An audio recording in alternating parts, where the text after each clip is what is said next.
हम लोग आज बात करने जा रहे हैं HL, BEL एंड BDL के बारे में। और आपको क्या करना है इन तीनों स्टॉक्स में, किस तरह से आगे बढ़ना है, क्या क्या चीजें ध्यान रखनी है। और मैं अपना प्रेफरेंस भी बताऊंगा, नंबर 1 2 3 कौन से स्टॉक मैं प्रीफर कर रहा हूँ। और आगे जाने से पहले स्टैंडर्ड डिस्क्लेमर गाइस, यहाँ जो भी बात हो रही है सिर्फ आपके नॉलेज के लिए, कोई रिकमेंडेशन नहीं है। हम जो रिकमेंडेशन देते हैं वो हमारे स्मॉल केस में होते हैं। If you want you can go and know check it out our smallcase. No, अच्छा रिजल्ट दिया है, CA-tapan.smallcase.com में जाके आप देख सकते हो। ये सभी इवन डिफेंस का भी है हमारा, नो काफी अच्छा रिजल्ट दिया है एंड 500 प्लस GSC से स्टार्ट होता है। So you can go and check it out. So talking about this three stocks, देखिए ये तीन स्टॉक में कहीं ना कहीं आप लोगों ने इन्वेस्ट किया होगा। बाय द वे, आप लोगों में से कितने लोग ने इन तीनों में इन्वेस्ट किया या किसी में इन्वेस्ट किया, तो type in the chat box. BEL, BDL या HL में, तो please type in the chat box. Again, अगर हम लोग ये स्टॉक की बात करें तो क्या क्या चीजें ध्यान में रखनी है वो हम लोग पहले बात करते हैं। तो देखिए, जस्ट बैकग्राउंड और स्मॉल बैकग्राउंड, यू नो कि देखो HL जो है वो आपका कहते हैं ना कि एयरक्राफ्ट एंड हेलीकॉप्टर मैन्युफैक्चर है। BEL है वो डिफेंस इलेक्ट्रॉनिक्स, रेडार, वो सब बात करें तो उसमें लीडर है। और जो BDL है वो मिसाइल्स और गाइडेड वेपन पे लीडर है। तीनों अपने अपने फील्ड में, अपने अपने सेगमेंट में काफी आगे है। और ये अगर हम लोग देखें तो HL ने पूरा प्लेटफॉर्म बनाया है। BEL एक तरह के कहते हैं ना कि इलेक्ट्रॉनिक्स में ही मारती है, और BDL की बात करें तो वो वेपन्स में है। अब तीनों का महत्व बहुत है। अब क्यों महत्व है, क्योंकि अभी देखें तो अभी के जो वॉर होते हो कहीं ना कहीं ड्रोन्स और मिसाइल पे है। प्लस आपको एंटी ड्रोन नो टेक्नोलॉजी भी चाहिए, प्लस रेडार्स चाहिए, प्लस फाइटर प्लेन्स चाहिए जो, ओके। तो ये सब तीनों उसी कैटेगरी में, इसलिए कह सकते हैं ना कि ये तीनों की डिमांड अच्छी खासी है। HL में आप देखें तो वो उनके मेन प्रोडक्ट है तेजस, SU-30, ध्रुव, नो LUH इंजिन्स, MRO, ये सब मेन प्रोडक्ट्स है। BEL की बात करें तो radars, okay, naval system, counter drone system बहुत ही इंपॉर्टेंट है, क्योंकि ये जब सिंदूर ऑपरेशन हुआ था ना, तो BEL के नो रेडार सिस्टम बहुत ही अच्छे चले थे, और उसके वजह से अभी काफी सारे एक्सपोर्ट ऑर्डर्स भी मिल रहे। BDL की बात करें तो ऑफ कोर्स वी नो उनका जो सबसे बड़ी कहते हैं ना A1 प्रोडक्ट है वो है ब्रह्मोस मिसाइल। जो एक मिसाइल पाकिस्तान में गिरा, बाद में कहीं ना कहीं समझौता हो गया। और आकाश, एस्ट्रा, टोर्पेडोस, ऐसे काफी सारी मिसाइल्स है जो BDL बनाता है। अभी हम लोग, ये तीनों का महत्व तो बहुत है, लेकिन तीनों के वैल्यूएशन में गैप है, तीनों के नो स्कोप में भी गैप है, तो वो हम लोग एक एक करके बात करते हैं। तो पहले HL की बात करते हैं। देखो HL स्टॉक तो अच्छा है, कोई डाउट नहीं है। No, it's not easy to get a licence and all that, लेकिन अभी ये स्टॉक अभी अपने टॉप से देखे तो ऑलमोस्ट नो 22% डाउन है, और नीचे नीचे भी काफी चला गया था, लेकिन वहां से ऑलमोस्ट 25 से 28% रिकवर भी हो चुका है। अब यहाँ प्रॉब्लम क्या हो रहा है कि ये कंटिन्यूस प्रॉपर रिकवरी नहीं आ रही, कहीं ना कहीं ये अभी एक लेवल पे कंसोलिडेट कर रहा है। जबकि अगर आप देखें तो इसके पास रिकॉर्ड ऑर्डर बुक है, ऑलमोस्ट 2.55 करोड़ का ऑर्डर बुक है, और अच्छी खासी विजिबिलिटी भी है, मार्जिन भी स्ट्रांग है, लेकिन स्टॉक इतना भाग नहीं रहा है। क्योंकि सबसे बड़ा जो प्रॉब्लम कह सकते हैं कि HL के साथ है, कि वो है कि जो एग्जीक्यूशन में दिक्कत है। एग्जीक्यूशन में ऐसा नहीं बोलो कि सब कुछ उसके वजह से हो रहा है, थोड़ा आप देखें तो कहीं ना कहीं इंजन की सप्लाई से डिले होता है। जैसे GE का इंजन आता है वहां से डिले होता है, तेजस में एग्जीक्यूशन, और फिर उसका जो रन करते हैं ना, बेसिकली पायलट रन होता है, उसमें भी खामियां आती है। तो और बैकलॉग काफी बड़ा है, वो कन्वर्जन कम हो रहा है, और इसलिए मार्केट को चिंता है कि इसका एग्जीक्यूशन बहुत ही स्लो है। और इसलिए आपको अगर HL को भी देखना है तो आगे जाके ये देखना पड़ेगा कि कितने एयरक्राफ्ट वो डिलीवर कर पा रहे हैं, कि कितने तेजस एयरक्राफ्ट वो डिलीवर कर रहे हैं, कितने हेलीकॉप्टर्स वो डिलीवर कर रहे हैं। और ऐसा नहीं होता कि बहुत सारे वो हर क्वार्टर में अगर नो कुछ क्वांटिटी में भी कर ले तो भी बड़ी बात है।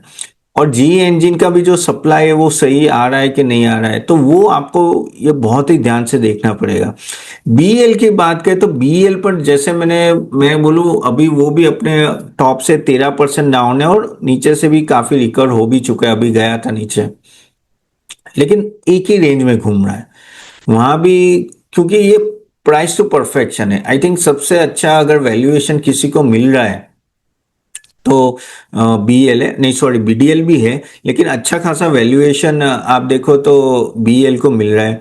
अब इनका देखे तो इसका सब ये क्यों इतना गिरा नहीं है टॉप से, क्योंकि इसका एग्जीक्यूशन बहुत ही स्ट्रांग है और ना अर्निंग अगर आप देखो तो काफी कंसिस्टेंट और ऑर्डर विंस भी बड़े हैं। इनका एक्सपोर्ट में भी अच्छा खासा ऑर्डर्स आ रहे हैं मिडल ईस्ट से, क्योंकि जो रेडार सिस्टम जो इन्होंने डेवलप की थी ना उसका ना बहुत ही अच्छा कहते हैं ना कि यूज हुआ और बहुत ही सक्सेसफुल रहा। सो प्रीमियम वैल्यूएशन है, ऑलरेडी स्ट्रॉन्ग ग्रोथ ऑलरेडी यहाँ कह सकते हैं कि इंक्लूड हो चुका है। अभी इसका इसका भी देखिए हम लोग ऑर्डर बुक तो ऑलमोस्ट 74,000 करोड़ का ऑर्डर बुक है, ऑलमोस्ट 2.7 टाइम्स। अच्छा मैं ये कहना भूल गया, एचएएल का पता है ऑर्डर बुक कितना है, ऑलमोस्ट 6 to 7 टाइम्स है। यानी एचएल के पास बहुत बड़ा ऑर्डर बुक है लेकिन एग्जीक्यूशन कम है, इसलिए ऑर्डर बुक बड़ा लग रहा है, क्योंकि to turn order book to turn ज्यादा लग रहा है। इसका एग्जीक्यूशन सही है, ऑलमोस्ट कह सकते हैं 2.7 टाइम्स के आसपास वो ऑर्डर बुक इनके पास ऑलरेडी है। और जो लार्ज रेडार और एक्सपोर्ट अर्निंग एक्सपोर्ट्स के ऑर्डर्स काफी आ रहे हैं। तो ये बीएल है, एग्जीक्यूशन सही है लेकिन थोड़ा महंगा है। अब बीडीएल की बात करें तो बीडीएल भाई साहब अपने टॉप से ऑलमोस्ट 39% डाउन है। अभी बॉटम गया था नीचे, अच्छा खासा गया था लेकिन रिकवर हो रहा है।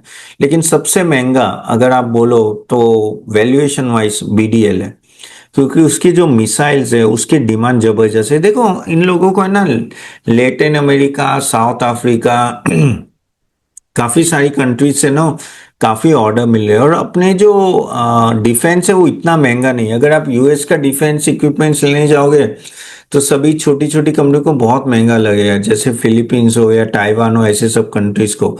लेकिन आप इंडिया में आओगे तो थोड़ा कंपेरेटिवली सस्ता है। और देखो सब लोग को क्या है कि ऐसा नहीं कि बहुत बड़े बड़े वेपन्स लेने हैं, जस्ट सुरक्षा के लिए रहना है। और आपको भी पता है ये चेंज होता रहता है। सो बेसिकली इसके पास ऑर्डर बुक काफी है, मिसाइल की डिमांड जबरदस्त है, और लेकिन एग्जीक्यूशन थोड़ा इंप्रूव होना चाहिए। और जो इस बार का जो क्वार्टर था वो इतना अच्छा नहीं था। तो आगे जाके हमें देखना पड़ेगा कि क्या प्रॉफिटेबिलिटी मेंटेन हो रही है, क्योंकि वो बहुत ही इंपॉर्टेंट है। अगर हम लोग मैं एक काम करता हूँ आपको फाइनेंशियल्स दिखाता हूँ तो आपको बेटर पता चलेगा। सो talking about that, if you see here, देखिए एचएल की हम लोग अगर बात करें और बीएलएचएल, अभी देखिए जैसे मैंने बोला डाउन तो है। और अगर मैं वैल्यूएशन भी देखूं, ओके, तो आप देखिए कि भारत इलेक्ट्रॉनिक्स 49 के पी पे, एचएल थोड़ा कम है 32, लेकिन पहले तो ये 17-18 पे घूम रहा था। और भारत डायनामिक्स 110 है। अब ये क्यों इतना हाई है, क्योंकि इस बार का जो पीएनएल अच्छा नहीं था, इस बार का क्वार्टरली लास्ट टाइम का क्वार्टरली रिजल्ट अच्छा नहीं था, तो पी बहुत ही बढ़ गया। अब ये प्रॉब्लम है मेरे लिए, ये सबसे बड़ा प्रॉब्लम है, ये बहुत ही महंगा है। अगर ईवी बाय ईबिटा भी देखो तो बीएल 33 है, एचएल ज्यादा महंगा नहीं 18, और इसका 64 है, ये बहुत ही हाई है। जबकि हम लोग आरओई आरओसी भी देखे अगर इन लोगों का, ठीक है, तो टॉकिंग अबाउट दैट आरओई, देखिए बीएल और एचएल का आरओई अच्छा है, इवन आरओसी भी अच्छा है, लेकिन देखो बीडीएल का काफी कम है। तो मेरे हिसाब से if you ask me know, valuation के हिसाब से बीडीएल बहुत ही भाग चुका है। इसका नीश है, उसकी डिमांड है, खास करके जो ब्रह्मोस मिसाइल है उसकी तो जबरदस्त डिमांड है, जबरदस्त डिमांड है। तो ये सब फैक्टर्स भी एक्चुअली नो काम कर रहे हैं इस स्टॉक को ऊपर लाने के लिए। ठीक है, तो वैल्यूएशन आपको क्यों देखना है, देखिए वैल्यूएशन इससे देखना है कि नहीं तो ना ये स्टॉक काफी टाइम से कंसोलिडेट भी हो सकते हैं। ऐसा नहीं है कि डिमांड नहीं है, डिमांड लेकिन काफी हद तक फैक्टर इन हो चुका है। ओके, तो अगर फॉर एग्जांपल बीडीएल को अगर यहां से अगर ग्रो करना है तो उसको है ना जबरदस्त परफॉर्मेंस देना पड़ेगा कंटिन्यूसली, और 50% 40% से ग्रो करना पड़ेगा, तब जाके वो 100 के पी को जस्टिफाई करेगा।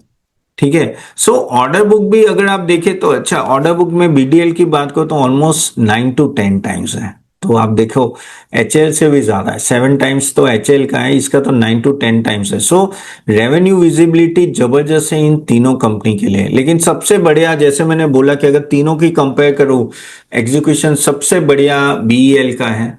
तो वो आप ध्यान रखें। बाकी HL BDL का एग्जीक्यूशन में अभी भी इतना नहीं आ रहा है। ओके, ऑर्डर इनफ्लो भी अभी आगे जाके भी इन लोगों को आएंगे। अभी आपने रिसेंटली भी सुना कि नो गवर्नमेंट काफी ऑर्डर पास ऑन करे। अभी Indian government is very much fix कि जो भी करना है इंडिया में ही बनाना है। तो मोस्ट ऑफ द इक्विपमेंट्स के ऑर्डर्स इन लोगों के पास आएंगे, तो इनको ऑर्डर की कभी कमी नहीं होगी। अभी ये देखना है कि क्या ये कैपेसिटी बढ़ा पाते हैं और क्या एग्जीक्यूशन कर पाते हैं और मार्जिन प्रोफाइल को मेंटेन करते हैं। मार्जिन बहुत ही इंपॉर्टेंट है मेंटेन करने का। अगर मार्जिन मेंटेन नहीं कर पाए तो प्रॉब्लम है, लेकिन मेरे हिसाब से आई थिंक का स्टेबल रहेगा। क्यों? क्योंकि डिमांड है, प्लस इनका खुद का नीश है, तो कहीं ना कहीं नो आई थिंक इनका स्टेबल रहना चाहिए। ठीक है, बाकी कैश फ्लो क्वालिटी देखे तो इतना कोई प्रॉब्लम नहीं दिखती है। ठीक है, रेवेन्यू डाइवर्सिफिकेशन करे तो आई थिंक सबसे बड़ा डाइवर्सिफिकेशन हम लोग देखें तो BEL में काफी हद तक हर एक सेगमेंट में है, जबकि हम लोग अगर HL की देखें तो एक ही सेगमेंट में हेलीकॉप्टर्स और एयरक्राफ्ट इंजिन, उसमें BEL का no radars, naval avionics, communication बहुत सारी जगह पे है। जबकि BDL का अगर हम लोग देखें तो सिर्फ मिसाइल्स है। यानी डाइवर्सिफिकेशन के एंगल से भी बोले कि भाई किसी एक सेगमेंट की डिमांड कम होती है तो I think BEL will still do well. So that is a thing. अब बात करते हैं कि एक्सपोर्ट अपॉर्चुनिटी किसकी है। देखो, एक्सपोर्ट अपॉर्चुनिटी ऐसे तो तीनों की हाई है, लेकिन क्योंकि BEL आपके छोटे छोटे कंपोनेंट्स बनाता है and all that, radar system and all that, तो आई थिंक BEL की सबसे हाई अपॉर्चुनिटी है कि सप्लाई करने के। देखो, आपको अच्छा रेडार सिस्टम चाहिए ही चाहिए। जैसे इस बार ईरान ने जिस तरह से वॉर किया है, तो UAE ले लो, सऊदी ले लो, कतर ले लो, उनको क्या है कि अपना anti drone system, radar system बहुत ही बढ़िया होना चाहिए, नहीं तो आगे जाके तकलीफ हो सकती है। तो इसलिए रेडार सिस्टम पे काफी हद तक खर्चा अच्छा खासा करते हैं। अभी यहां से किसकी अर्निंग और ज्यादा अच्छी हो सकती है, तो BEL नंबर 1 आता है, सेकेंड नंबर में HL आता है, और थर्ड नंबर पे BDL आता है। BDL में कहीं ना कहीं थोड़ा मार्जिन कंप्रेशन रहेगा आगे जाके भी, ऐसा मुझे लग रहा है। सो ऑफ कोर्स अगर हम लोग PSU स्टॉक्स में बात करें तो सबसे ज्यादा अगर कहते हैं ना कि सबसे ज्यादा लव्ड स्टॉक कौन सा है, तो BEL ही है। लेकिन जस्टिफाई भी करता है आप हर एक रिजल्ट देखो, सब कुछ देखो, तो अच्छा खासा उसने परफॉर्म किया है। सो यहां से, और उसको क्यों मिल रहा है? एग्जीक्यूशन। ठीक है, तो मेरे हिसाब से जब भी आप इन तीनों स्टॉक को देखो, मैं ऐसा नहीं बोल रहा हूं कि भाई ये ले नहीं सकते, ऑल दैट नहीं, आपको ले सकते हैं, लेकिन फिर लंबा व्यू रखो, 5 साल 10 साल का तो कोई दिक्कत नहीं है। लेकिन शॉर्ट टर्म के ले लो, 1 साल 2 साल में भी आपको इनका एग्जीक्यूशन बहुत ही ध्यान से देखना है, क्योंकि एग्जीक्यूशन पे बहुत कुछ डिपेंडेंट है। ओके, जो कैपेसिटी बढ़ाएगा और एग्जीक्यूशन प्लस मार्जिन मेंटेन कर लेगा, वो यहां जीतेगा। और ये तीनों में क्षमता है। अगर आप HL की भी बात करो तो काफी टाइम से लेगार्ड था, लेकिन 1-2 क्वार्टर से इंप्रूवमेंट आ रही है। ठीक है, BDL has to show improvement in next few quarters, नहीं तो इतने हाई वैल्यूएशन पे ये ऊपर के लेवल पे टिक नहीं पाएगा। And that is what one has to keep in mind, क्योंकि आपको मार्केट इज वेरी पनिश करता है आपको अगर भी आप थोड़ा भी कहते हैं ना गाइडेंस देते हो और उसके हिसाब से आप करते नहीं हो, तो फिर प्रॉब्लम है। ओके, आपका रिजल्ट नहीं आता। तो दिस इज व्हाट। अब आप बोलोगे तो अपन ये तीनों में से अच्छा कौन सा लग रहा है, आगे जाने से पहले अगेन सिर्फ नॉलेज के लिए कोई रिकमेंडेशन नहीं है। और दूसरा गाइस, आज मैं जो भी स्टॉक्स डिस्कस कर रहा हूँ कहीं ना कहीं हमारे स्मॉल केस या कहीं हो सकते हैं, तो कीप दैट इन माइंड, खुद का रिसर्च करके इन्वेस्ट करना है। तो मेरे हिसाब से नंबर 1 2 3 कौन से है, तो आई थिंक नंबर 1 तो of course you will always say BEL is the most safest stock. अगर आप डिफेंस में बात करोगे तो सबसे सेफ BEL ही लगेगा आपको। Second will come HL and third will come BDL just because of the कह सकते हैं कि उसका वैल्यूएशन इतना हाई है कि उसके वजह से दिक्कत आ सकती है। अदरवाइज जैसे मैंने बोला HL आई थिंक यहाँ से इंप्रूवमेंट आना चाहिए, और